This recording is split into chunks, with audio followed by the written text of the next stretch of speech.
नमस्कार, स्वागत छ हजुरहरूलाई मेरो च्यानलमा। आज हामी चिकन बिरयानी बनाउन गइरहेछौँ। अब सुरु गरौँ है त।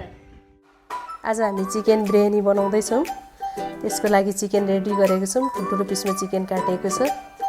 त्यसपछि यहाँनिर मेरिनेट गर्नको लागि चाहिँ अदुवा लसुनको पेस्ट, जिरा पाउडर, रातो खोर्सानी, नुन, हल्दी, चिकन मसला, मिट मसला, ब्ल्याक पेपर, फुड कलर छ। यो चाहिँ हजुरले राख्न सक्नु नि हुन्छ, नसक्नु नि हुन्छ। हामी चाहिँ थोरै राख्छौँ। म चाहिँ यसलाई अब म्यारिनेट गर्नुको लागि चाहिँ सबभन्दा पहिला थोरै तेल हाल्नुपर्छ। यसलाई मसलाहरूले समाउँछ। त्यसपछि अदुवा लसुनको पेस्ट,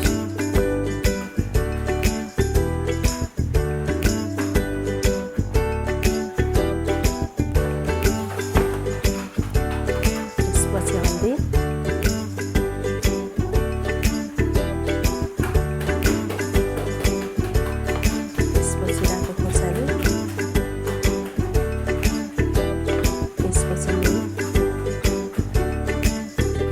आफ्नो स्वादमा जति राखेको हुन्छ।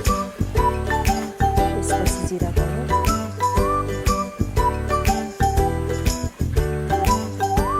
त्यसपछि चिकन मसला, त्यसपछि मिट मसला, त्यसपछि फुड कलर हल्का,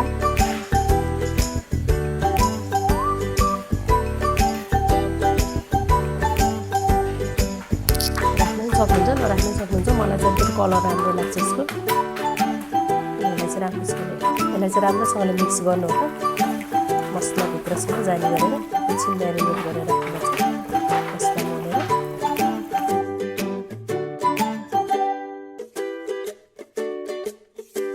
अब चाहिँ यसलाई 10 मिनटसम्म छोपेर राख्छु। चामल चाहिँ हामीले चिसो पानीमा 10 मिनटसम्म सोक गरेका छौँ। यसलाई चाहिँ हामी बोइल गर्दैछौँ। दालचिनी यसो राखिदिनु यसको स्वादको लागि। रङ सुक्ने, तेजपत्ता,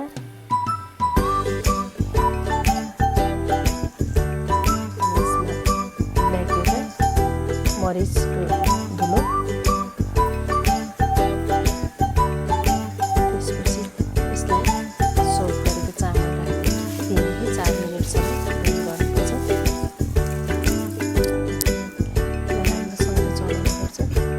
यसलाई नछोपिकन 3 देखि 4 मिनटसम्म पकाउनु होला।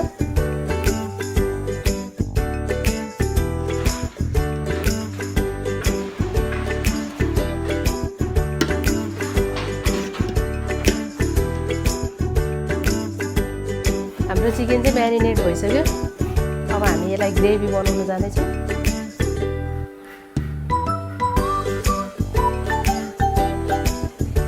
अब यसमा चपिङ गरेको प्याज हाल्दैछु।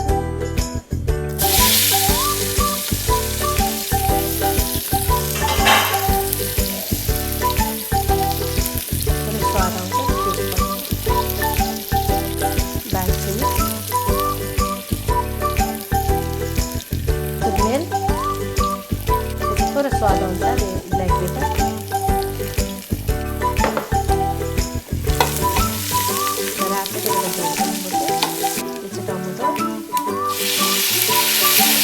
अदुवा लसुनको पेस्ट, ग्रेभीलाई चाहिन्छ। थोरै हल्दी, जिरा पाउडर, नुन थोरै स्वाद अनुसार,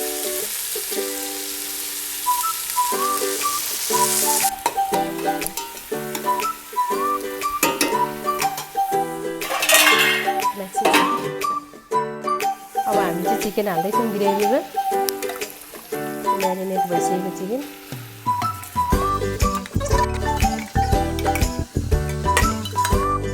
यसलाई चाहिँ ग्यास सानो गरेर यसलाई 10 मिनटसम्म पकाउनु पर्छ छोपेर। यसलाई चाहिँ बिस्तारै चलाइरहनु होला। लो हिटमा पकाउनुपर्छ।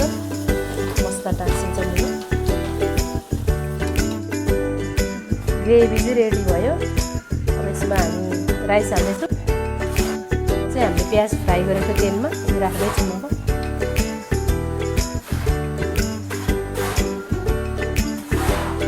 घिउ थोरै राखौँ। यसलाई मिठो बास्ना आउँछ।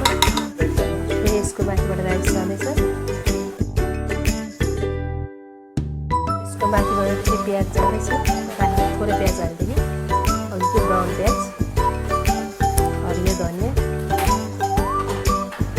नरिवलको फुल,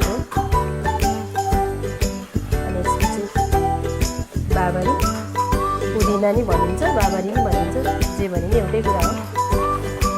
अनि त्यसपछि अलिकति घिउ माथिबाट, मिठो बास्ना आउँछ घिउको, खाँदाखेरि मिठो पनि हुन्छ। यसलाई अब 2-3 मिनट मात्रै हामी ढाकेर पकाउनेछौँ। अब चाहिँ हाम्रो बिरयानी रेडी भइसक्यो।